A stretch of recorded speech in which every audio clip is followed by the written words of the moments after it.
Então, chegou o dia. Nós estamos aqui no podcast Seja Você. É mais uma história encantadora. Porque essa é a proposta de você estar aí ouvindo o que é real, o que é verdadeiro, a história de uma pessoa que vive, que viveu e vive cada minuto que Deus proporciona o respirar. Então, vamos lá. Fran, tudo bem? Oi, Cleibe, tudo bem? Hoje nós temos a história de uma pessoa que há 46 anos vem construindo. E essa história dela é cheia de superação. O nome dessa pessoa, dessa nossa convidada especial, é a Lu. E a Lu vai agregar muito no nosso podcast de hoje, porque eu tenho certeza que inúmeras pessoas vão se identificar com a história dela. Porque gente como a gente que vive cada momento construindo, vencendo os seus desafios. Lu, é com você o podcast Seja Você. Muito obrigada por estar aqui, Fran, Cleibe. Agradeço o convite de vocês. Bom, Prazer. eu me chamo Luciane Belchior, sou natural de Pomeri, Goiás. Fui criada pelos meus avós. Minha mãe engravidou muito cedo, casou muito cedo, aos 16 anos de idade. E meu pai, ele era mais velho que ela e, assim, se apaixonou logo em seguida que casou com ela, se apaixonou por outra pessoa. E quando ela estava grávida, aos 6 meses, ele foi buscar viver esse amor dele. E minha mãe retornou ao lar dos meus avós. E então, após o nascimento, quando eu tinha mais ou menos 2 anos de idade, ela se relacionou com outra pessoa, no qual ela teve mais 2 filhos, que é os meus irmãos, né, por parte de mãe, e meu pai com essa pessoa teve mais 4 irmãos. Então, ao todo, eu tenho 6 irmãos, 2 por parte de mãe, 4 por parte de pai. E aí passei a conviver com os meus avós, ali na Boa Vista, ali de Ipameri. Passei minha infância, eu tenho só que agradecer a Deus, porque eu acho assim, Deus, ele abre caminhos que às vezes a gente desconhece. Então, quando Deus coloca a gente para poder vivenciar uma nova experiência, no meu caso, fora do pai e fora da mãe, é porque ele quer que a gente aprenda algo e quer que a gente supere algo. Então, até os meus 10 anos, assim, eu vivi uma infância muito tranquila, mas aos 11 anos eu conheci o que é depressão. Muito novinha, com depressão, por quê? Porque aos 11 anos meu pai foi assassinado. Minha mãe, embora não convivesse dentro da minha casa, a gente tinha muito contato. Então, os finais de semana minha mãe estava lá em casa. E meu pai também me fazia visitas frequentes. Mas meu pai tinha o vício do álcool, né? Ele era alcoólatra. E num determinado dia, ele, junto com o patrão dele, bebendo em um bar, os dois discutiram. E o patrão, então, com a arma carregada, descarregou essa arma no meu pai. E meu pai veio a falecer. Foi o meu primeiro contato com a morte. Então, eu sofri muito, não, e para ser sincera, não tanto quanto a morte do meu pai, mas por pensar que eu poderia perder o meu avô e minha avó, que já eram de idade. Então, assim, eu lembro que eu segurava na barra da saia da minha avó e eu chorava muito, o tempo todo. E minha avó, hoje eu sei, mas naquela época eu não tinha conhecimento. Minha avó era depressiva. Minha avó tomava diazepam todos os dias à noite. E aí, o que ela fez? Quando eu comecei a grudar, eu não queria estudar, eu não queria fazer nada, eu só queria chorar, porque eu pensava, a morte existe, minha avó e meu avô vão morrer e eu vou ficar como? O que que vai ser de mim? Né? Então, assim, eu comecei a descrençar de tudo e a questionar muita coisa. Aí eles me levaram no médico e eu questionava para ele, para que existe vida, para que a gente tem que viver? E eu pedia muito a Deus para que me destruísse, que eu queria morrer. Por quê? Porque eu não queria ver os meus sendo mortos ou morrendo. Eu queria deixar de existir. Mas não era só de existir, de morrer, porque eu pensava, morrer tem a vida eterna. Naquela época eu católica, então eu pensava, morrer tem a vida eterna. Eu não quero ter vida eterna. Eu simplesmente queria deixar de existir. O meu drama era esse. Eu não queria existir. Aí minha avó, eu lembro que a minha avó fazia o seguinte, ela tomava um diazepam e pegava outro e partia no meio. E me dava a metade do diazepam, para que eu pudesse tomar, para que eu pudesse dormir, porque senão eu não dormia. Eu não conseguia dormir, gente. E aí, então, uma certa noite, eu tive um sonho. E esse sonho fez o seguinte, eu fechei os olhos e eu tinha muito medo de tudo. Medo de gente morta, medo de espírito, eu tinha medo de tudo. Eu peguei um pânico que era terrível. E aí, então, o que eu fazia? Grudava na minha avó e eu dormia com a minha avó. Só para vocês terem uma noção, eu me apeguei tanto na minha avó que eu casei aos 22 anos de idade e até os 22 eu dormi com a minha avó. Entendeu? Só para vocês terem uma noção. Eu saí da cama da minha avó para poder dormir com o meu marido que eu casei. Olha para vocês verem. Foi bom, assim, dentro dessa colocação sua, dormir com a sua avó hoje, que você tem filhos, que você casou, mas hoje a psicologia, assim, da criança diz que não é bom a criança dormir com adulto. Você, pela sua experiência, assim, você acha qual que é hoje, a sua ideia com relação a esse tema, assim, de dormir, a criança dormir com um adulto? Bom, os meus filhos, cada um tem seu quarto, né? Cada um dorme no quarto deles.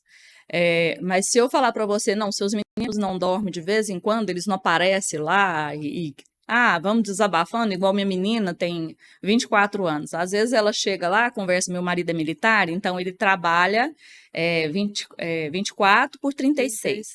Então, quando ele está ausente, não, 24 por 72, quer dizer.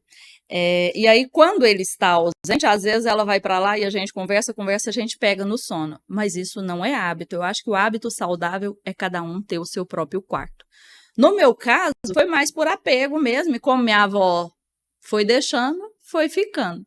Eu te pergunto porque eu tenho uma filha de 10, né? E que desde novinha sou, né?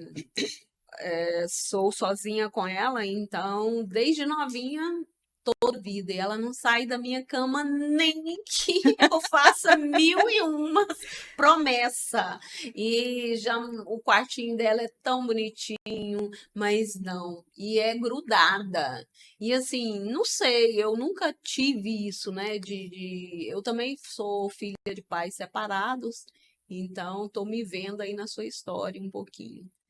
Eu acredito que me fez bem pelo o problema que eu estava passando, então me dava segurança.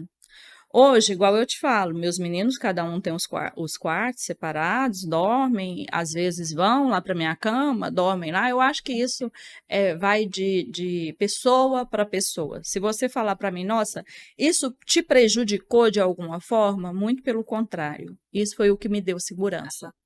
Entendeu? Independente do que a psicologia fala, pelo tanto que eu sofria, isso foi um apoio muito grande que me foi dado. Entendeu? Porque uma coisa que é muito interessante também nós analisarmos é o seguinte: a psicologia ela fala uma coisa, mas nós não podemos esquecer que é particular de cada um. Exatamente. O jeito que cada ser humano absorve né, as emoções, o sentimento, enfim, a situação que é vivida. Então, Isso. no caso dela, a avó dela era um porto seguro para ela. E uma coisa que eu não mencionei aqui, o meu avô e minha avó, apesar de morarem na mesma casa, eles eram com separação de corpos. Ou seja, eles não dormiam na mesma cama. Eu não atrapalhei meu avô e minha avó, não. Eles já dormiam separados. Eu só fui para a cama da minha avó, né? Nesse caso. Aí, como eu estava dizendo, eu tive um sonho, né? E nesse sonho, alguém me levava para um lugar muito bonito. Um lugar onde tinha muitas pessoas e falava assim: Luciane, você tem medo dessas pessoas? E eu falava: não. Pois é, essas pessoas já não estão mais vivas. Para de temer. E aí foi quando ele me disse: olha, procura a dona Margarida Orbilon e conversa com ela a respeito do que você sente e começa a fazer lá um tratamento. E foi aí que eu adentrei na doutrina espírita e comecei a frequentar. E com isso eu superei a depressão. Isso aos 11 anos de 11 idade. anos de idade. Minha família apenas virou para mim: olha, a gente vai te levar até você. Naquela época a gente podia andar para todo lado, né? Hoje em dia você tem que ficar trancado dentro de casa, mas naquela época não. A gente vai te levar, você começa a frequentar, se você gostar, você permanece, e aí você segue do jeito que você quiser. Então melhorei, tratei e voltei para a religião católica depois que eu melhorei. Tá, vida que segue, consegui superar e não usar medicação. E aí depois eu tive alguns problemas relacionados à depressão. Conforme eu disse, eu casei aos 22 anos de idade, tive minha menina primeiro com bastante problema para conseguir segurá-la. Meu organismo expulsava a criança. E assim, ela eu tive que durante todos os 9 meses tomar medicação. Ela nasceu saudável, nasceu bem, e depois eu vim com 2 gestações que não caminharam para frente. Chegava o 4º mês, eu perdia, então eu abortava. E aí, desde criança, eu não sei falar o porquê, mas desde criança, eu sempre falava que eu ia ter um filho chamado Lucas. Então, eu coloquei na cabeça que eu ia ter um filho chamado Lucas. Quando eu engravidei da Luana, engraçado, internamente eu sentia que era menina. E eu pensava, vou ter um casal. E assim, quando eu perdia, cada perca era um sofrimento terrível. E eu sofria muito com aquilo ali. E quando completou a 2ª perca que eu tive, o doutor aqui, que é ginecologista, o doutor Valdivino, virou assim: para de tentar, seu útero já está fino demais, não tenta mais. Fica com a sua menina, tá ótimo, você já tem um. E eu vim para casa muito triste, muito cabisbaixa. E aí, assim, já nesse processo, querendo, né, a depressão ficar mais forte, e eu esperei passar um tempo. 1 ano depois daquele aborto, engravidei novamente. Quando eu engravidei, eu já soube que eu estava grávida porque eu comecei a perder. Então, assim, eu nunca tive cólica. Quando eu dava as cólicas, eu já sabia. É porque eu estava abortando, perdendo. E aí, fui para o médico e tudo, e a gente começou a tomar, eles passaram a medicação, comecei a tomar a medicação, e aí conseguiu controlar até 2 meses e meio da minha gestação. E quando deu 2 meses e meio, e nesse decorrer do tempo, eu tinha constantes sangramentos, poucos, mas sangramentos. E num determinado dia eu fui lá, dando bastante cólica, a doutora Karina, que foi quem me atendeu, virou para mim: vamos fazer um ultrassom? Eu falei: vamos. E aí, a gente foi para o ultrassom e ela pegou e veio para mim assim: eu tenho uma notícia ruim para te dar. Eu falei: o quê? Ela falou: o bebê não mexe, o coração tá parado. Na realidade, o neném tá morto. Quando ela falou aquilo para mim, foi um choque. Eu já vinha de todas as 2 gestações que eu tinha perdido, todas elas eu tive que ir para a sala de cirurgia fazer curetagem. Não foi algo, um aborto tranquilo e sossegado. Então, eu já pensava naquele sofrimento de novo, de ter que ir para uma sala de cirurgia. E, novamente, frustração. Então, eu saí dali num aperto muito grande. E fui para casa, e eu lembro que eu fechei a porta do quarto, eu estava muito desesperada. E eu fiz uma oração, a fé move montanhas. Com certeza. E eu fiz uma oração tão forte naquele dia, e pedi muito com Nossa Senhora nesse dia. E eu conversei com ela, e eu sou eu tenho muita fé em Nossa Senhora de Fátima. E eu pedi muito com ela, e falei para ela que assim como ela teve um filho, que Nossa Senhora teve um filho que foi pregado na cruz, que faleceu, que ela sentiu toda essa dor, que ele morreu, que não deixasse mais eu passar por isso, porque eu já tinha perdido 2. Que ela me desse a oportunidade de ser mãe novamente. E fazendo essa ação ali, eu me veio para abrir a Bíblia. Eu peguei a Bíblia e abri. Quando eu abri, saiu em Lucas, onde o anjo Gabriel anuncia a Maria que ela ia dar à luz. Aí eu peguei, chamei meu marido e virei: meu filho não está morto, meu filho está vivo. E meu marido não queria me contrariar, porque ele falava, acho que assim, ele já tinha visto o tanto que eu tinha passado, sofrido, então ele não queria me contrariar. E ele ficou calado. E a doutora Karina tinha falado assim: você volta para casa, aí uma semana, se você não conseguir expelir o feto, você vem e a gente faz a curetagem. Então eu fiquei aguardando uma semana mesmo. Só uma interrompendo. Nesse processo aí, você estava com quanto tempo de gestação? 2 meses e meio. 2 meses e meio. Uhum. Forte. E aí, fiquei esperando uma semana, com pequenos sangramentos, e fui para o hospital. Quando eu cheguei no Hospital Nossa Senhora, a doutora Karina me atendeu e virou assim: você não conseguiu expelir? Eu falei: não. Ela falou: então nós vamos para a sala de cirurgia para poder fazer a curetagem. Eu falei: não, senhora, dona Karina. Doutora, eu preciso fazer uma outra ultrassom. Aí ela virou assim: para que você quer fazer ultrassom, Luciane? Eu falei: porque meu filho não está morto. Aí ela virou assim: olha, você vai gastar dinheiro à toa, mas se você quiser, eu te levo.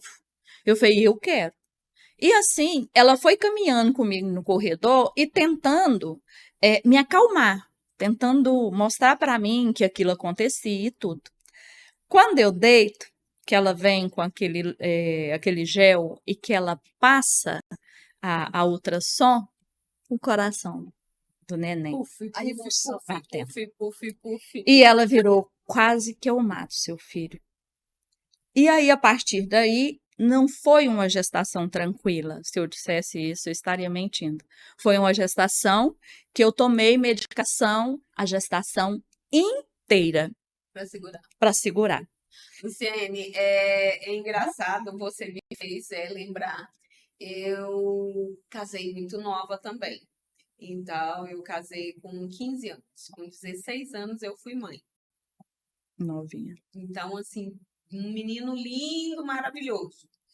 Aí, quando foi com 18, quase 19 anos, eu engravidei de novo. E eu tinha, assim, aquela coisa que eu queria uma menina. E naquela época não tinha essas ultrassom que, né, mostrava, assim, tinha, mas eu era tão, assim, bem pobre que não tinha dinheiro para fazer. Também esposa de militar. Uhum. Mas militar naquela época não tinha, não. Bem, salário bem pequeno. Então, todo mundo que me via assim, nossa, você vai ter outro menino. Eu ficava com raiva. Eu parava de conversar. Novinha, né? Assim, 19 anos. Então, Porque você queria ter uma menina. Uma menina.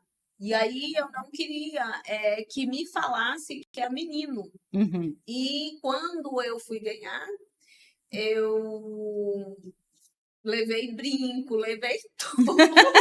Porque tinha que ser menina. O enxoval todo rosa. Aí chegou lá, foi parto normal, Quando eu coloquei o brinco na mão da enfermeira, que ela pegou, falou, tá. Eu falei, eu só quero ver quando tiver com os brinquinhos. Ela falou, tá bom.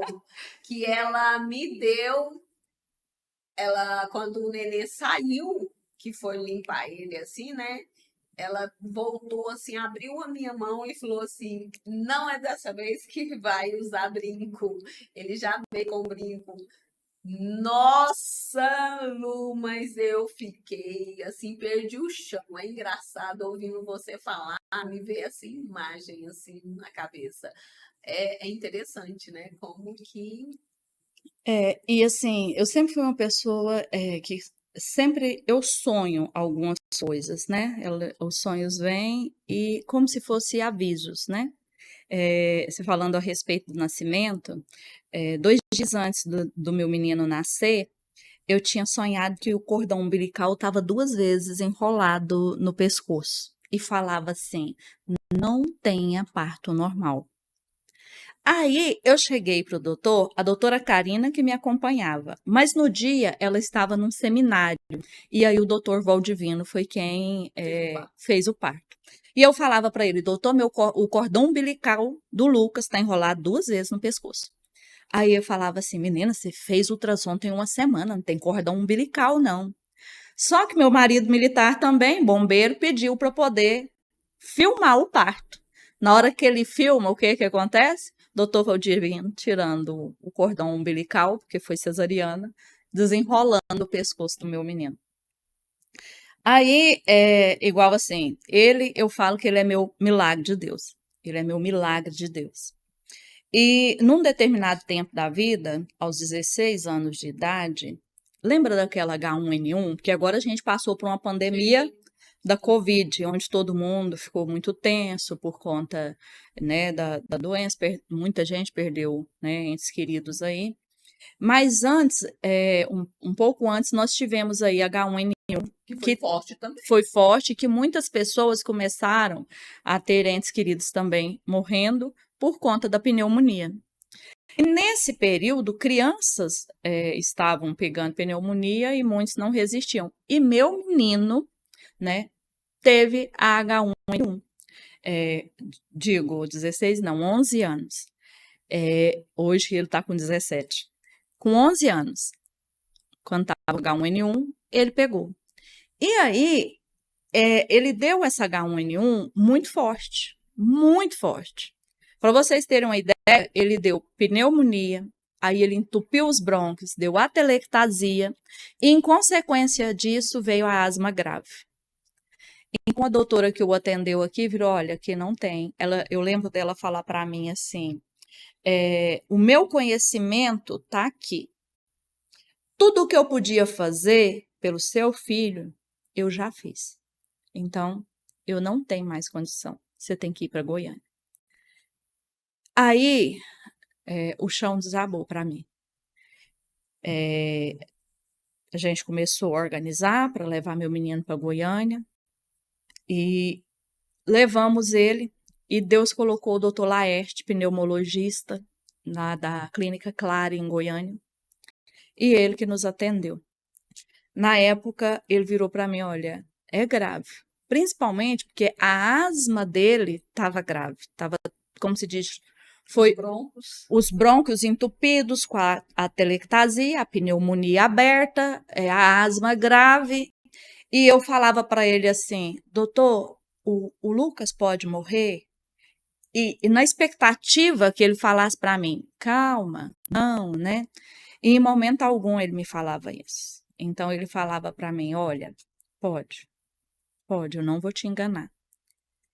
E a depressão veio de uma forma muito intensa. Sabe por quê? Veio junto com a depressão o pânico.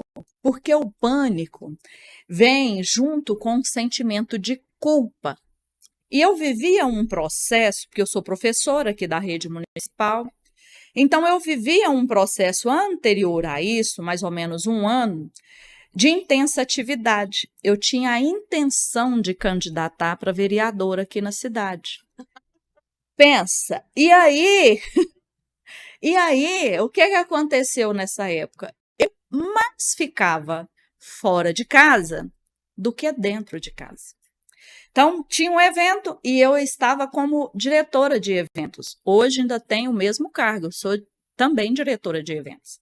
Mas naquela época, numa atividade intensa. Então, vou brincar aqui. Se tinha um meio-fio pintado, eu estava lá, né? E ele é um menino muito caseiro. Então, ele não saía. Minha menina me acompanhava para todo canto, mas ele não. Então, nesse período de 1 ano, eu fiquei 1 ano, basicamente, sem ter tanto contato com ele. E quando ele adoeceu, eu falo isso, eu emociono. Ele estava com 11 anos. 11 anos. Me veio um sentimento de culpa muito grande, onde eu pensava assim, ele está assim porque a culpa é minha. O tempo que eu tinha para viver com ele, eu deixei. Eu passei a viver correndo atrás de coisas que não ia me preencher. Então, assim, eu passei por esse processo de culpa muito grande. E ele, com falta de ar, não dava conta de se alimentar e, consequentemente, eu também não. Eu só conseguia beber água nesse período. Água e leite. Então, para vocês terem uma ideia, eu perdi peso assustadoramente uma semana. Porque não entrava absolutamente nada dentro do meu estômago. E aí, o doutor Laerte falava assim, olha, a senhora tem que dar força para ele. Porque se a senhora não dá força para ele, como é que ele vai resistir se ele está vendo a senhora desmoronar? E eu não consegui achar forças. E foi um tratamento durante 1 mês. E assim, em pânico total. A vida tinha perdido o sentido para mim, a graça de viver tinha perdido o sentido para mim. E aí o doutor chegou para mim e falou assim, olha, o que vai acontecer? Seu menino saindo desse processo, a pneumonia abriu muito no pulmão dele. Então, ele vai ter que passar por uma cirurgia para fechar esse pulmão. E no fechar, a gente vai tratar para ele sair da crise, e aí ele vai entrar para a sala de cirurgia para poder fechar o pulmão, para fazer essa cirurgia, e novamente ele vai entrar em crise asmática grave, porque vai mexer no pulmão de novo. Aí eu pensava, bom, ele está caminhando para melhorar, vai mexer, aí eu falava para ele, mas aí ele tem chance de morrer? Tem, ele tem chance de morrer. E o que eu fiz nesse dia?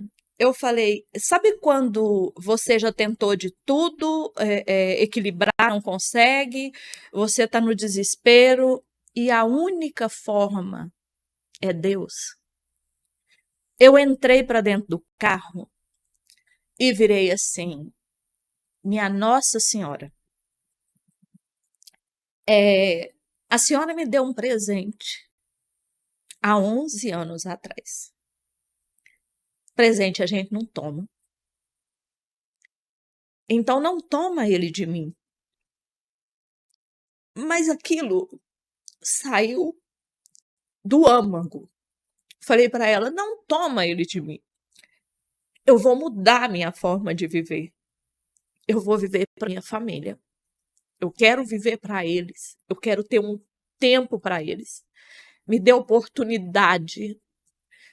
E eu fiz aquela oração com tanta fé, e eu acho que essa fé é compreendida quando Jesus fala assim, que a fé move montanha, e que tudo que pedirdes com fé obtereis.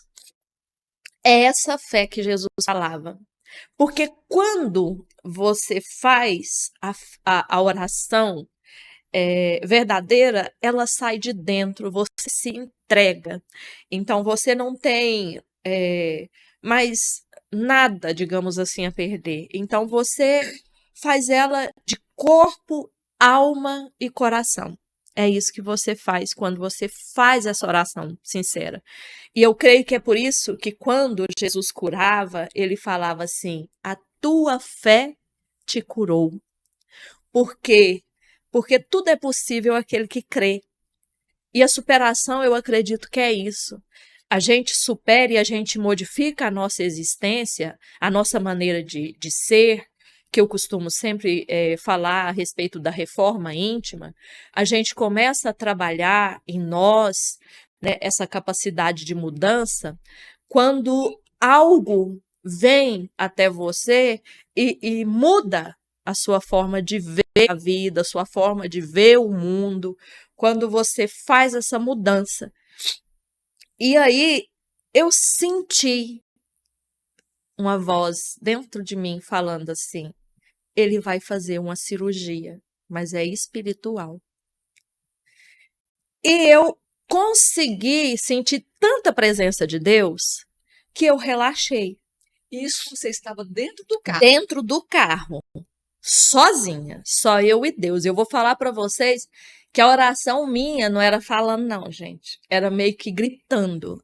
Sabe, pedido de socorro, quando você está no fundo do poço e que você não tem mais para onde correr? Então, era esse fundo do poço que eu me encontrava. E eu senti. E aí, meu filho começou a ter melhoras a olhos vistos. Aqui tinha um fisioterapeuta, minha menina hoje é fisioterapeuta por conta disso. Aqui tinha uma fisioterapeuta chamada Sirlene, que foi um anjo colocado na minha vida. E ela fazia, né, ela tratava, né, também, junto com ele. Ele já estava agora nesse processo, aguardando para poder sair da crise grave, já tinha tratado a pneumonia, a telectasia ainda permanecia, mas assim, a gente ficava digamos assim, alerta. Qualquer coisinha tinha que ir para Goiânia, mas era para poder manter, para poder fazer a cirurgia. Que de qualquer forma tinha que ser feita. Fazer essa cirurgia. Iria fazer essa cirurgia ser feita. Ele veio porque ele já estava nesse processo de, digamos assim, esterilização. É tipo quando a pessoa ganha alta, mas está lá usando o oxigênio em casa, né? Então, assim, ela está nesse processo de melhoria, mas queria passar por uma tomografia 3 meses depois para verificar, para marcar, então, essa cirurgia. Porque o que ele falava? Se a gente não fechar, vai ficar dando pneumonia recorrente, porque está muito aberto. Então, se der pneumonia recorrente, o risco de morte é muito maior. Então, a gente precisa fazer isso. E aí eu cheguei na consulta, isso aconteceu na quinta-feira. Na quarta-feira a gente voltou com ele. Que a gente voltava, era, né, frequente, como se diz. A Goiânia era minha segunda casa. Eu estava lá, né, constante, com ele esse período, e depois a gente ainda passou ainda 1 ano em tratamento com ele em Goiânia, por conta da asma. Porque a cirurgia, ele conseguiu. Eu cheguei lá para o doutor Laerte, ele virou assim, depois de 3 meses, para fazer a tomografia, né? Porque daí a gente ia nas quartas. Todas as quartas-feiras, a gente ia. Era semanal. E eu fiz essa oração na quinta. Aí na quarta a gente foi. Quando chegou lá, ele virou assim, nossa, ele colocou para auscultar ele, e virou assim, nossa, seu menino não tá chiando o peito? Aí eu virei para ele assim, não tá não, porque ele foi curado. Aí ele pegou e virou para mim assim, e aí eu já consegui comer, eu já estava, né, já consegui comer normalmente, já consegui dormir mais tranquilamente, coisa que eu estava perdendo peso e comendo o básico do básico para sobreviver. E aí ele virou para mim assim, não se iluda, mamãe. Pulmão leva em torno de 1 ano para poder fazer uma recuperação. Aí eu peguei e virei para ele, eu falei, não, mas ele foi operado. Aí ele virou assim, como? Aí eu falei, por Deus. Aí ele virou, tá, não vou questionar isso não. E aí eu voltei para casa. Ele marcou a tomografia então, e aí a gente foi fazer essa tomografia. Já tinha passado um tempinho que ele deixou para poder ir fazendo essa manutenção, para poder fazer essa tomografia. E aí a gente fez a tomografia. Quando eu levei a tomografia para ele, a tomografia, eu tenho a tomografia lá em casa, eu podia ter trazido aqui. Tem a tomografia do pulmão dele aberto e tem a tomografia da pneumonia coladinha. Sabe quando faz cirurgia mesmo? Sim. Coladinho. Nem sinal daquela abertura que estava no pulmão dele. Aí ele olhava, ele virava, ele olhava, ele virava. Aí ele virou assim, olha, eu não sei explicar o que aconteceu. A única coisa que eu posso te falar é que esse menino que está sentado aqui ganhou um novo pulmão. Aí eu virei para ele, eu falei para o senhor que ele tinha sido operado. E aí a gente começou a fazer o tratamento para controle da asma, porque aí o pulmão já tinha sido cicatrizado, já estava fechado. Então o controle era da asma. E aí ficamos com o doutor Laerte um ano e meio fazendo o tratamento com ele para poder ele não precisar ficar, né, se desgastando com bombinha e tudo mais. Então, assim, ele fez o tratamento certinho, a gente ia todas as quartas, depois de 3 meses, de 15 em 15, depois de 30 em 30, aí depois 6 meses. Aí ele virou agora alta. Dentro do que você está nos contando, deixa eu te fazer uma pergunta que dentro de mim está pulsando para. Acho que todo mundo está realmente na expectativa de ouvir da sua boca. Tudo que você passou nos momentos mais agonizantes, né? Que você realmente narrou aí que teve momento de desespero. Né? Então, hoje, você é prova viva.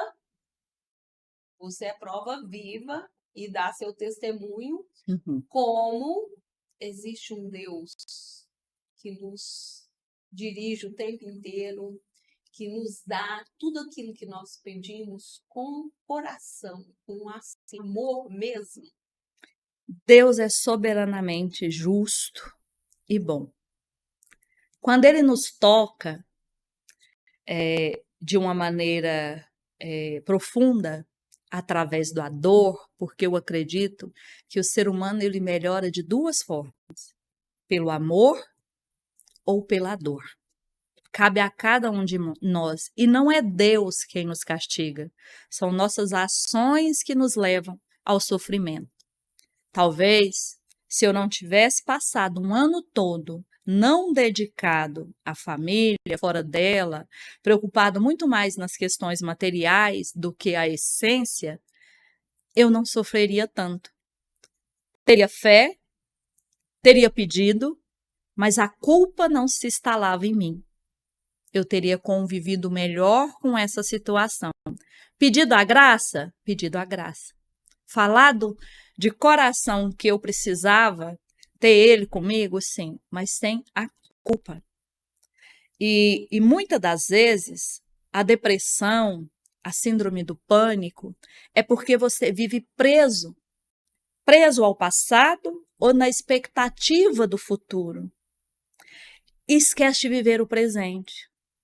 Por isso que eu falo, vivo hoje, vivo agora. Amanhã a Deus pertence. O que passou, a gente não pode mais consertar. Mas hoje você pode. Eu gosto muito de uma frase de Chico que ela fala assim: embora eu não possa voltar atrás e fazer um novo começo, eu posso começar agora e fazer um novo fim. É isso. É mudança de vida. E que o que Deus quer de nós é a melhoria de nós mesmos. Não é a melhoria do outro, mas sou eu que tenho que me tornar uma pessoa melhor, um ser humano melhor. Porque esse nosso mundo aqui só vai ser melhor, não é do dia para a noite, mas é quando o ser humano que habita aqui for melhor. E ele só consegue através do amor. Porque quando Jesus fala no único mandamento, amar a Deus sobre todas as coisas e ao próximo como a ti mesmo, eu preciso me amar. Eu preciso fazer bem para mim, para que eu possa amar o outro. E como eu faço bem para mim? Cuidando de mim e daquilo que me cabe, daquilo que está ao meu redor, zelando, cuidando, amparando aqueles que estão ao meu lado. E quando eu falo aqueles que estão ao meu lado, não é só a família. A família é universal, é todos aqueles que estão à nossa volta. Eu ajudar o próximo, eu estou ajudando a mim mesmo, porque quando eu me dou para alguém, é um pedaço do outro que se torna para mim. Então, assim, quando eu disse que eu estava voltada para essa área da política, eu resolvi abandonar. Não é que eu estou dizendo, não, a gente precisa das questões políticas, a gente precisa de políticos, a gente precisa do trabalho, eu não deixei de trabalhar, eu preciso trabalhar também para sobreviver. Só que voltado agora, com o tempo que eu tenho, destinado às coisas essenciais, as coisas que realmente a gente consegue carregar quando a gente for daqui. Então, pode falar. Então, na realidade, o que aconteceu com você no momento exato da culpa, né, serviu para você desabrochar, para você tirar a sua força interior, a sua luz interior, e você conseguir perceber realmente o que é importante na minha vida. Uhum.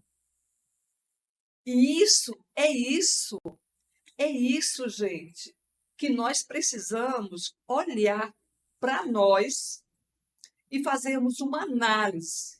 O que é importante para a minha vida? Para que a gente não fique perdendo, desperdiçando energia com coisas que não vai nos trazer paz, nos trazer felicidade e plenitude. Para que a gente consiga colocar a nossa cabeça no travesseiro e dormir em paz, tendo a certeza que nós estamos fazendo o melhor por nós, pela nossa família, dentro do nosso lar e, consequentemente, estendendo a família universal. Não é isso? É isso, é isso. Eu acho que reforma íntima é isso, é você olhar para dentro de si e verificar aquilo que você tem que melhorar como ser humano. Aquilo que, digamos assim, é o seu calcanhar de Aquiles aqui. Cada um de nós aqui temos uma missão. E eu acho que essa missão é melhorar a nós mesmos. Porque quando a gente melhora, tudo ao nosso redor melhora junto. Posso fazer um complemento? Sim. Pegando esse gancho seu aí, da época da política, que você Uhum. queria ser vereadora e que depois você percebeu que não era o seu momento. Não, né? não é mesmo. Aconteceu algo semelhante comigo quando a minha filha tinha 3 anos. Era um momento da minha vida que eu queria construir a minha profissão. Então, que eu sou corretora de imóveis. Então, eu queria vender fazenda, sabe quando você quer, você quer. Uhum. E eu me lembro que um dia eu deixei minha filha na escola, ela estudava no mundo da criatividade. Era o mundo da criatividade, se eu não estiver enganada, acho que o nome da escolinha era esse mesmo. Deixei ela lá com 3 anos de idade, ela passava o dia todo nessa escola. E fui fazer uma visita a uma fazenda, né? E quando, no final da tarde, a fazenda era longe, e eu estava voltando para casa, e meu carro quebrou. Resumindo a história, eu consegui chegar na escola, era 8 horas da noite. O horário de eu pegá-la era 5 horas da tarde. E quando eu cheguei na escola, naquela época não tinha celular, então não tinha como eu avisar. A sorte é que a dona da escola morava do lado da escola. Então, a minha filha estava com ela na casa dela, né? E quando eu cheguei, essa menina se agarrava tanto comigo, tanto. Mamãe, não me abandona, mamãe, não me abandona. Gente, naquele dia, entendeu? Eu peguei ela, coloquei no meu braço, chorei junto com ela, porque eu estava na estrada, eu estava com medo também, né? E naquele dia eu falei para mim, não está na minha hora. O meu momento é de ser mãe. Ela só tem 3 anos de idade. Eu preciso me dedicar para ela. E naquele momento, eu tomei a decisão. Eu vou continuar trabalhando como corretora, mas só dentro da cidade. Aí eu fiz a escolha. Quando surgia chácara, fazenda, qualquer coisa. Não trabalho nesse segmento. Eu só trabalho dentro da cidade. Lote, casa, apartamento, que seja aqui dentro. E quando era 4 horas da tarde, eu encerrava meu expediente. Chegar atrasado na escola, para pegar ela, nem pensar. E assim, Fran, eu te falo que hoje, por exemplo, eu cheguei em casa, tá na hora do meu almoço, meu celular pode tocar. Não atendo. Meu horário de almoço é sagrado. Cheguei também, meu celular também já não é mais para questão de trabalho. Hoje eu dedico o trabalho, o tempo que eu tenho para ele, minhas 8 horas diárias. Passou disso, não. Meus feriados são meus, minhas noites são minhas, ou seja, eu estabeleci prioridades para que eu pudesse viver de acordo com aquilo que eu precisava. O meu trabalho, sim, minha família naquilo que cabia, a minha vida social também naquilo que me cabe, mas dando cada coisa a sua importância e não uma sobressaindo a outra. Eu acho que a gente está vivendo um período em que as pessoas estão muito preocupadas em ter do que ser. Mas de que adianta ter se você depois não vai poder ser você, aproveitar tudo isso? Porque amanhã a Deus pertence. Se você acumular muito e o amanhã chegar e você não tiver, o que vai adiantar tudo que você acumulou? Quem vai aproveitar e usufruir de tudo isso? Então é necessário que a gente tenha uma balança daquilo que me cabe, eu correr atrás sim, mas também de não deixar de viver o hoje, porque hoje é presente, não é à toa que ele tem esse nome, é um presente de Deus para a nossa vida. Lu, é muito, muito legal essa receita que você deu aí de administração da mulher moderna de hoje, saber administrar o seu tempo, né, e o seu celular. Porque o celular hoje, de verdade, ele se tornou nossos inimigos. Então, o maior inimigo hoje do ser humano é o celular. Porque você se concentra tanto e quer fazer, né, dele parte do seu ar respirando.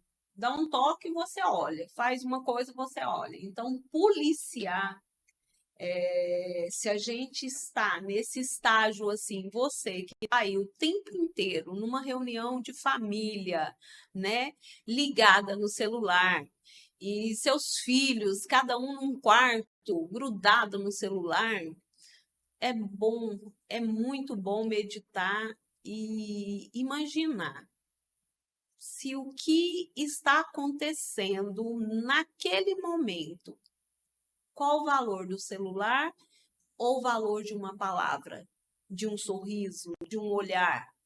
Eu falo isso porque eu estou me policiando.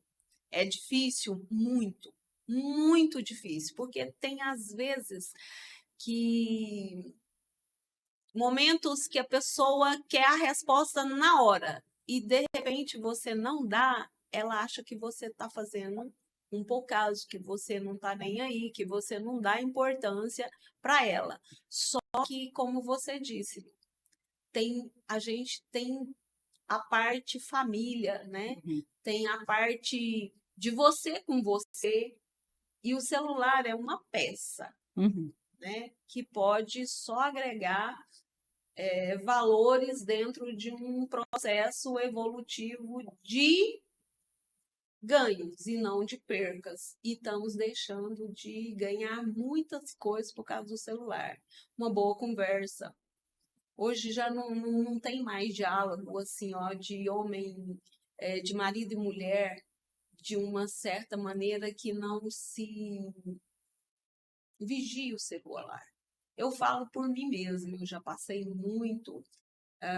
E às vezes eu até me aborreço muito com o celular. Hoje eu sou solteira, Mas eu digo que se em qualquer momento eu tiver uma pessoa comigo, não vai existir senha em celular.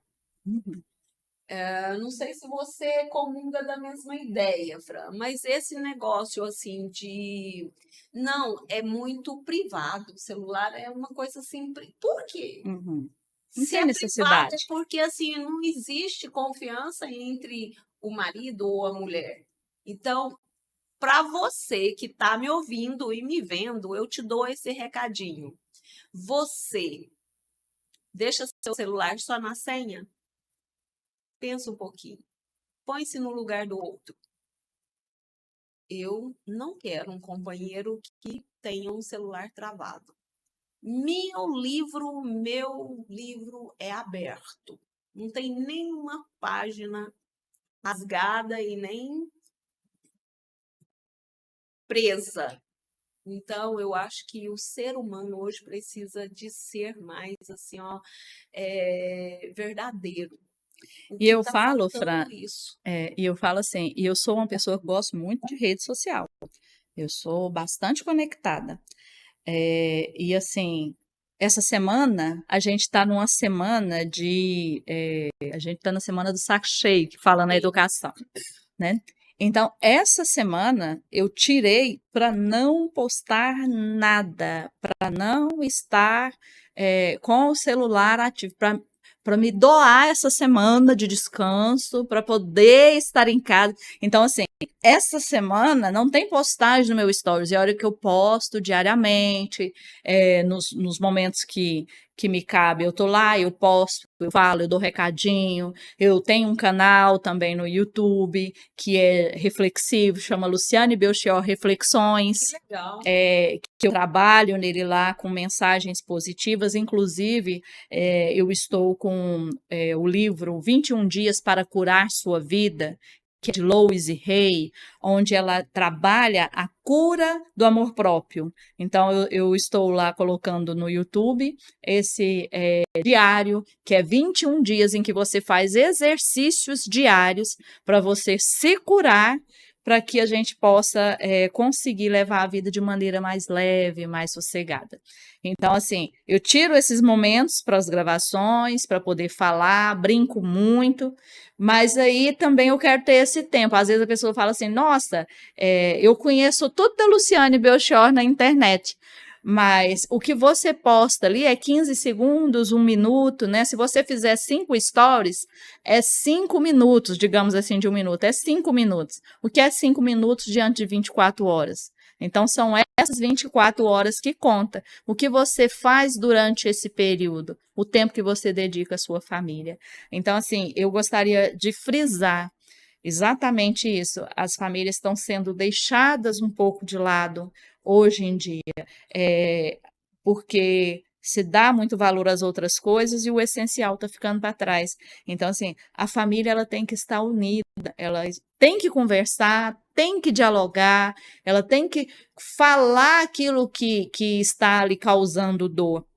Eu e minha menina, a gente é muito ligada. A gente conversa 24 horas o tempo todo. Ela tem 24 anos, eu sou grudada nela, ela é grudada em mim. E assim, vira e mexe, a gente tá lá deitada, a gente tá rindo, e ela tem uma melhor amiga dela que às vezes liga de vídeo e tá nós três lá conversando também. Então, assim, hoje meu menino, por exemplo, ele está com 17 anos, está se preparando para fazer um vestibular, e hoje a gente sentado lá na hora do almoço, e ele estava bem cabisbaixo, falando para ele, nossa, você quer prestar esse vestibular, além do Enem? E ele falou, ai, mãe, eu tô tão, assim, ansioso com tudo isso. E aí ele começou a querer chorar por conta de estar ansioso, né? Ele virou assim, eu sei o que eu quero, mas agora eu tenho certeza de que eu tenho que sair, que eu estou encerrando um ciclo. E aí ele estava colocando lá na hora do almoço todas as frustrações que ele está sentindo. Então, eu acho que é esse tempo que a gente precisa, porque se a gente não parar para ouvir o outro, você não sabe o que está passando dentro dele. Sim. E é por isso que dá a depressão, é por isso que você vê suicídios dentro de casa, da pessoa rindo para você o tempo todo. E você fala, como? Ela não deu sinais? Ela dá sinais. A gente é que não percebe. E nesse momento que seu filho estava, como se diz, emotivo, né? Emotivo, ele queria se desabafar. Uhum. Ele colocou para fora o sentimento dele, Isso, né? exatamente. Você ouviu, você deixou ele falar? Ele falou o que estava acontecendo, falou dos cursos que ele estava querendo, colocando, então, assim, para poder ter opinião, para poder colocar opinião. E aí, igual eu falei, olha, o curso é seu, a profissão é sua. Eu ainda brinquei com ele. Trabalho, o próprio nome fala, trabalho, dá trabalho. Se a gente não trabalhar com o que a gente gosta, aí que, né, não fica bom. Então, você escolhe. Aí a gente está aqui para apoiar. Então, mas você escolhe. Me fala uma coisa, essa conversa foi durante o almoço? Durante o almoço. E quais são, assim, os momentos na sua casa, assim, que vocês mais fazem esse diálogo? Nós temos uma reunião toda segunda-feira lá em casa, com a gente de casa, que é um momento de oração, em que a gente chama de Evangelho no Lar, que é toda segunda, 8 horas da noite. Então, ali a gente tira um tempo para dialogar sobre tudo. A gente tira esse tempinho para poder cada um falar o que está sentindo, o que está passando. Mas lá em casa é bastante, depois de tudo que a gente passou, fortaleceu esse laço. Então, assim, tem hora que é no almoço, tem hora que eu percebo que o Lucas, que é meu menino, está mais distante, ele está lá no quarto dele, ou jogando, ou fazendo atividade. Eu vou para lá, deito na cama dele e começo a conversar. Minha menina, igual eu disse no começo aqui, tem hora que está abafada, vai lá para a cama, deita e vai falar também. Então, assim, graças a Deus, a gente é bastante unido no sentido de falar. Não tenho. Eu brinco muito que tem hora que meu menino vai conversar, eu falo, ó, isso aí eu não preciso saber, não, tá? Porque é assim, sai e flui naturalmente as coisas. Eu tô te perguntando porque, assim, cultura é uma coisa interessante. Você viaja muito? Você já viajou muito? Conhece alguma coisa, assim, fora do Brasil? Sim, já viajei para os Estados Unidos, já fui para o México, Paraguai, Argentina. Que legal. Eu gosto muito de viajar, muito, muito. Brasil mesmo, a parte litorânea ali, falta pouca coisa para poder conhecer. E assim, a gente sempre viaja em família, igual agora eu completo 25 anos de casada. Nossa! E aí a gente marcou uma viagem minha e do meu marido agora no final do ano para Gramado, né? Vamos para lá, para Gramado, que tá tudo enfeitado de Natal, pra gente ir junto. Sim. Aí minha menina virou para mim assim: "E o fruto desse amor, não vai não?" Aí, já pegaram no pé, não, vocês vão reafirmar voto lá. A gente tem que ir, a gente é o fruto desse amor. Aí acabou nos convencendo, aí, porque a gente sempre viaja os 4, sempre. E dá um jeito de encaixar, de ir todos. E aí, esse a gente ia fazer separado. Eu falei, não, a gente separa então só os quartos, mas vamos todo mundo, vamos lá, tem que levar o fruto do amor. Você conhece Gramado ou não? Conheço, eu já passei o Natal Luz lá. Você conhece a fonte dos cadeados lá? Isso, deixei um lá preso lá 2 anos atrás, eu e meu marido trancado lá. Tá lá, né? Deve estar lá. Deve estar lá. E como que foi, assim, para você, assim, lá na fonte do cadeado? Tem muitos cadeados lá, né? Muitos, muitos, muitos. É bonito? É muito. Tirou foto? Olha, eu vou te falar, das cidades brasileiras, a mais bonita, tirando Caldas Novas, que eu amo paixão, gente, é Gramado. Eu acho lindo Gramado. Assim, então, são 3 cidades que no Brasil que me chamam muita atenção e que se eu fosse para poder morar não teria problema nenhum. Caldas Novas, que eu amo, que eu adotei como minha, apesar de ser ipamerina. Gramado, que eu acho belíssima, e Balneário Camboriú. Ai, gente, se você... Porque só 3 cidades, 3 cidades. O ano tem 12 meses. Você pode morar 4 meses em cada lugar. Eu tô rindo, Lu, porque somos conterrâneas, né? Isso. Da mesma cidade. E eu morei em Caldas Novas, moro aqui há muito tempo, há 38 anos. Há 38 anos. e sempre tive um trabalho voltado para 4 paredes, né? Escritório, contabilidade, RH, então sempre ali entre 4 paredes. De repente, no momento da vida, ela me prega uma peça que, se você não vem por amor, você vai Vem pela dor. pela dor, né? Você vem pela dor. Então, e foi nessa dor que eu redescobri uma Caldas Novas. Então, eu redescobri porque eu fui para Paris de cair de paraquedas, não sabia falar nada e, de repente, fiquei lá bastante tempo para meditar, para aprender a língua, para ver as coisas maravilhosas que tem lá. Mas eu sempre lá no fundinho do meu coração tinha uma imagem de Caldas Novas. O povo de Caldas Novas, nossa, se tivesse aqui no Moulin Rouge vendo esse espetáculo, nossa, a Torre Eiffel, aquele monte de gente, aquele jardim e tal. Então, por que eu estou falando isso? Você me fez lembrar que eu saí de Caldas, que você tem paixão por Caldas. Eu saí de Caldas, fui para Paris, Cidade de Luz. Lá eu tive uma gestação de uma menina. Olha, Deus, te deu? exatamente. Deus me pôs um milagre, né? Lá de ter uma gestação de uma menina. E onde eu fui tê-la no Brasil, em Balneário Camboriú. Camboriú. Amo também. Nossa, Balneário amo. Camboriú, a nossa Miami Beach brasileira é lá. Então, é interessante. Hoje nós estamos aqui. Eu assim, falamos de amor durante o período, e hoje eu prego que tudo que eu olho, tudo que eu vejo, e eu te perguntei da fonte de Gramados, porque você sabe que tem uma ponte do cadeado aqui em Caldas Novas? Não, não sei. Não sabe? Não sei. Ponte do cadeado aqui eu não sei. Não sei. Pois é, menina, fizeram um sonho que vai virar realidade. Paris, né? Tem vários filmes que mostram a Ponte dos Cadeados. E vivendo lá, eu tive esse prazer também de pôr um cadeadinho ali grudadinho. Em Roma, na Itália, e em Paris. E, de repente, passando aqui por um lugarzinho ali na passagem do São José com Itaguaí, tem uma ponte, uma lagoa e uma ponte. Então, nós batizamos ali como Ponte dos Cadeados. Olha, que interessante. Onde, para lá, é a declaração homem e mulher.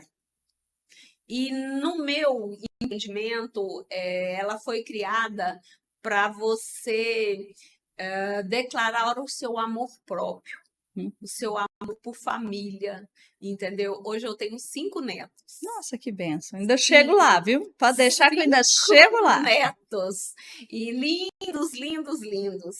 E onde eu, né, o ano passado, no Dia dos Namorados, nós inauguramos a Ponte dos Cadeados e meus netinhos colocaram os cadeados. Que gracinha. E eu te convido a ir lá conhecer.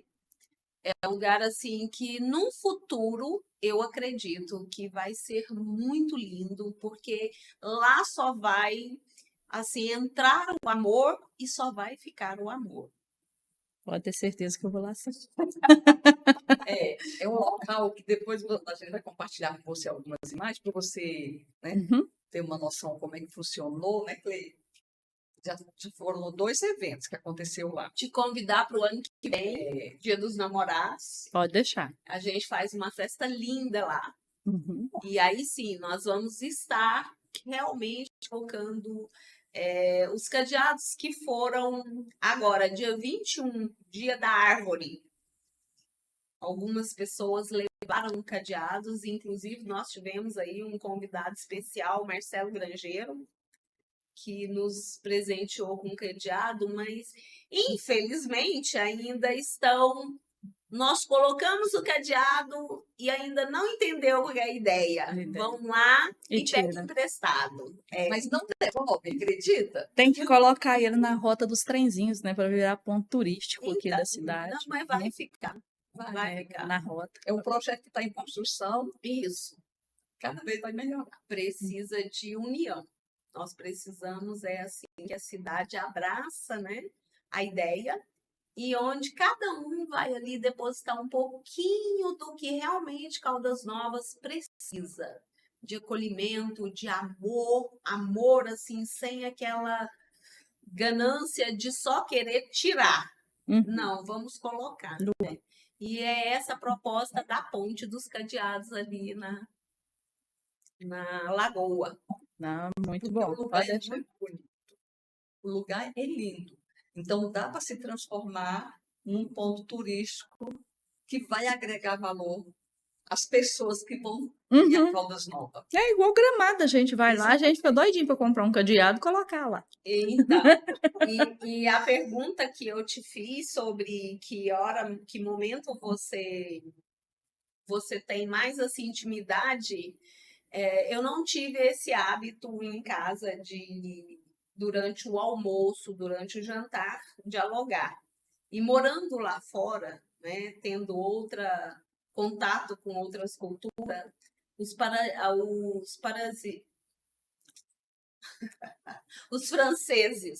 franceses amam a hora do almoço. É 1h30 para você sentar numa mesa, degustar a comida e tá ali falando sobre tudo. Aí naquela hora é sagrada. Antes a gente ficava assim, um pegava o prato, um sentava no sofá de frente à TV, outro ia para outro canto, e meu menino, ele sempre foi adepto a sentar na mesa, então acabava ele ficando sozinho. Depois de todo o episódio, lá em casa não existe sofá na hora do almoço, não existe TV na hora do almoço, isso já tem muito tempo. Olha, então, todo mundo deu hora do almoço, o que estiver fazendo, põe comida, senta e vai almoçar todo mundo junto. Quem está dentro da casa, senta para almoçar e senta para jantar. Isso lá em casa, graças a Deus. E tudo é hábito. No início, é estranho, né? Que você não está acostumado, fica pensando, nossa, será que está passando jornal? Será que está passando isso? No início é estranho, mas depois o estranho é você sentar no sofá ou chegar alguma visita e querer não sentar na mesa, querer sair da mesa. Aí é convidado a ficar. Não, você já chegou, pode sentar, pode ficar aí. Pega hábito. E é tão bom, depois de um tempo, você olhar e ver que você criou um hábito saudável. Você se orgulha, não é verdade? Exatamente. Porque aí você fala, não, esse é o normal. Esse é o normal. E, assim, a sua dica hoje para o casal, para a família, para o namorado, para o adolescente que hoje está se abrindo, assim, dentro desse processo todinho da sua história, deixa, assim, um recadinho para quem está te vendo meditar sobre o viver. Como eu disse, família é sagrado, né? E se você está disposto a viver um amor, quando você deixa de ser solteiro para ter um compromisso, ou você passa a ser casado, você sabe que a vida não é só mais sua. E o direito do outro começa onde termina o seu. E assim vice-versa. O direito dele também termina onde começa o seu. Cada um respeitando um ao outro. Eu acho que a palavra, além do amor, principal é respeito. O meu direito começa onde termina o do outro. E o dele vice-versa.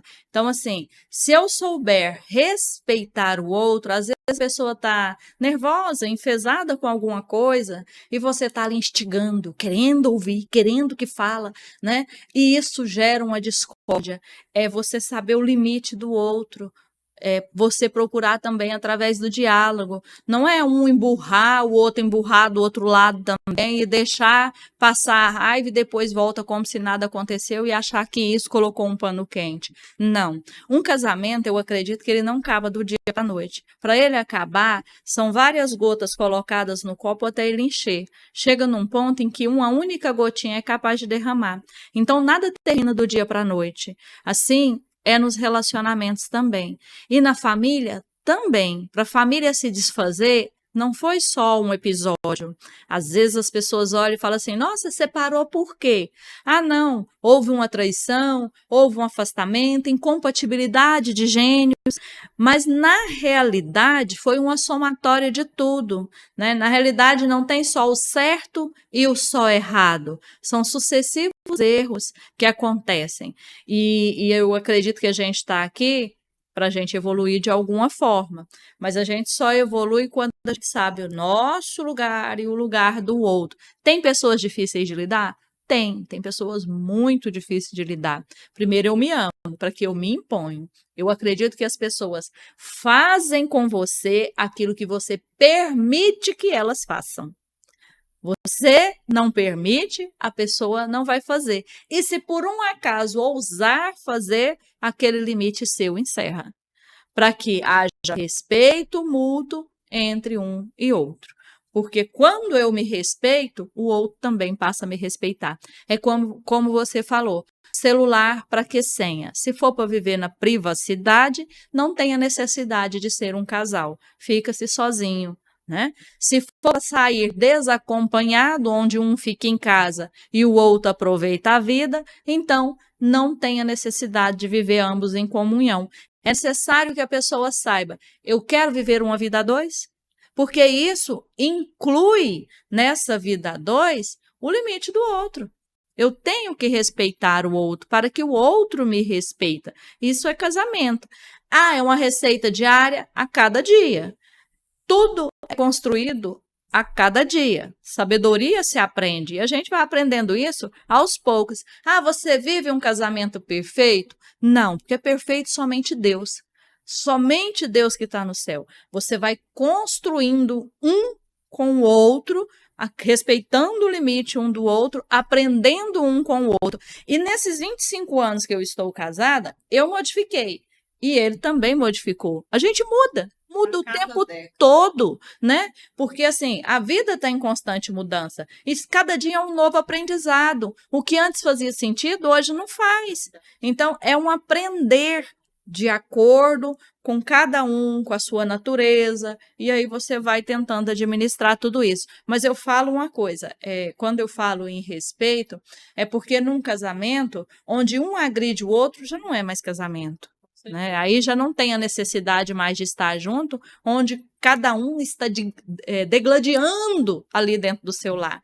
Você tem que aprender a respeitar o limite. Respeitando o limite, aí sim você parte para uma convivência. Se você não tem respeito, nem amor consegue sobreviver. Lu, você é de uma cidade de interior, como eu. Então, criada assim, para casar para sempre. Então, eu também fui educada para ter um casamento só. Então, quando eu me separei, foi realmente um tormento para mim, assim. Fiz terapia 2 anos antes da separação, porque eu não admitia separar. E depois que eu separei, eu não acreditava mais em relacionamento nenhum, porque eu achava que não existia. Quando eu fui para a França, eu fui cuidar de um casal de idosos. Eles tinham exatamente 66 anos de casado. Milionários. Mas assim, passaram muitas dificuldades, porque ele foi da Segunda Guerra Mundial. Então, ele participou da guerra. A história deles era lindíssima e eles, assim, da maneira que eu entendi, eles iam me contando. Eu fiquei com eles 1 ano e pouquinho, cuidando 24 horas ali, lado a lado com o casal. Então, eu vivenciei todos os dias à noite, quando eu ia colocar o monsieur na cama, no leito, ele deu AVC 2 vezes, mas mesmo dando AVC, uma palavra que ele nunca deixou de falar, isso é testemunho da esposa dele. Desde o primeiro dia que ele olhou nela, ele disse, você é linda. Depois que eles casaram, todos os dias que eles acordavam juntos, ele falava, minha mulher é linda. Engraçado, Cleime. Isso é muito lindo. Isso é muito lindo. E assim, ela foi internada durante esse período 2 vezes. Caiu, machucou a cabeça e ficou internada 3 dias. Você acredita que ele não comia? Se ela não tivesse na mesa, era uma mesa toda colocada, coisa mais linda. Eu sentava, ele sentava, mas se ela não tivesse, ele ficava rodeando assim, não comia. Os talheres, ele não comia. Quando ela entrava na porta do apartamento para dentro, aí ele virava um furacão, ele queria comer tudo. Mas aí sim, aí eu acreditei que existe amor. E eu vou te falar o seguinte, como eu fui criada com os meus avós, e minha mãe e meu pai não viveram juntos, e eu vim de uma família que meu avô e minha avó, embora na mesma casa, viviam separados. A minha mãe, separada. Minha tia, separada. Eu tinha pavor de casamento, Clipe. Pavor de casamento. Eu não queria casar. Só que eu conheci o meu marido em uma festa e eu senti uma paz. Não foi amor. A sensação que eu tive com ele foi de paz. O que ele me transmitia era paz, era segurança. Só quero fazer um adendo. O que você não sentiu por ele pode não ter sido paixão à primeira vista, mas foi amor à primeira vista. Porque era uma sensação de paz. Eu falo isso para ele. E no dia eu falei para ele. Eu falei, engraçado, tá me passando uma sensação, você me passa uma sensação de paz. E aí, foi tão engraçado, a gente se encontrou numa festa, e aí eu tinha terminado um relacionamento de um período de 1 ano e meio, que eu tinha namorado, né? E aí não tinha dado certo. E eu fui nessa festa. E ele estava nessa festa. E eu o conheci, por quê? Porque esse ex-namorado veio para conversar comigo e foi eu que beijei meu marido. Esse ex-namorado veio para conversar comigo e falou, eu quero falar com você. Mas eu não queria falar com ele. Eu não queria namorar ele. Não queria voltar com ele. E aí, eu tinha visto o meu marido, que chama Fábio, eu tinha visto o meu marido lá e virei para ele, vamos dançar? Eu convidei. Aí ele virou assim, vamos. Naquela época tinha a música lenta, né? Passava a música lenta, era a hora de você dançar agarradinho. Então nós começamos a dançar. Meu ex-namorado deu uma volta e virou assim, eu quero falar com você. Eu virei o rosto do meu marido e beijei. Não sabia o nome, não sabia nada. Era simplesmente para me livrar do meu ex. E aí, depois que eu beijei, eu virei para ele, me perdoa. Olha, você não deve estar entendendo nada. Aí que eu fui explicar. Aí a gente saiu lá para fora, eu fui para poder explicar, e ele falou, não, te levo em casa. Aí me levou em casa, e ele virou para mim, posso voltar aqui a semana que vem? Eu falei, pode, mas eu falei pode, assim, Sim. Não acreditando que ele fosse. E meu avô era muito sistemático. Tô lá fazendo um bolo de cenoura, eu lembro até hoje, fazendo um bolo de cenoura, toda com as camisetas de política. Lembra que o político dava umas camisetas com a foto, assim? Então, eu tava com... Só pra vocês verem, o tanto que eu tava arrumada esperando. Tava com a foto de política do candidato, assim, na frente, fazendo um bolo de cenoura com calda de chocolate, tudo respingada, e ele chega com a flor e uma caixa de bombom. Eu quase caí dura e eu não sabia o que eu falava pro meu avô, quem que era aquele cidadão, como que eu ia apresentar ele, como é que eu falava quem que era ele. Aí eu só cheguei e falei, vovô, esse é o Fábio. E pronto. E eu não sabia nem o que eu falava. Eu falei, você me aguarda que eu vou tomar um banho, que eu tava terrível. Ele tinha me visto numa festa toda empiriquitada, né? Ele viu as duas versões. E aí eu falei, bom, se aguentou ver o canhão que eu tô agora, né? Vai pra frente. E aí assumimos esse namoro. E aí ele insistia para ficar noiva, eu não queria. Nós namoramos 4 anos, foi 3 anos de namoro e 1 de noivado. Nossa. E aí, com 3 anos, então, a minha avó começou a falar assim, nossa, Luciano, mas vai até quando esse namoro? Vai até quando esse namoro? Sempre, né? É. A cobrança. Aí eu peguei e falei, não tem condição, né? Aí ele falou, não, vamos ficar noivo. E aí, sim, a gente ficou noivo. E mesmo noivo, eu pensava, gente, eu quero casar, mas casamento não dá certo, casamento não dá certo. E eu pensava assim. E quando foi para poder entrar na igreja, que eu casei na igreja de Pameri, aquela igreja linda, né? Maravilhosa, a igreja de Pameri é linda. Eu entrando e pensando, gente de Deus, o que eu estou fazendo? Será que é isso mesmo que eu quero? Eu ainda estava na cabeça pensando se, não duvidando do amor que eu sentia por ele, não, que eu o amava, mas da questão do casamento, se ele ia ser durável. Só que daí entrando, o primeiro passo que eu dei, eu já pensei, bom, casamento faz a 2, então nós vamos fazer dar certo. E aí a gente começou o nosso casamento, e agora, dia 5 de dezembro, a gente está com 25 anos de casado. E queira Deus que 50, 60, enquanto vida tiver, juntos estaremos com fé em Deus. Amém. Que coisa boa, Né? gente, que lindo. Ouvir a história de amor me encanta. Sua história é Mesmo linda. assim, eu realmente acredito que toda panela tem sua tampa. Uhum. Não somos frigideiras, não somos. E tudo se completa, né? O que passa num completa o outro. O que falta, o outro acrescenta. Então, eu acho que o que precisamos mesmo é abrir nossos olhos, enxergar que tudo existe amor, porque tudo é criação de Deus. É isso mesmo. E nos descobrir cada dia mais que precisamos meditar. Como ela disse, a reforma íntima é o melhor caminho para você se superar. Buscar o que você tem, almeja, né, com sua vida hoje aqui, com a sua proposta, sua. É como o nosso podcast, seja você, sempre.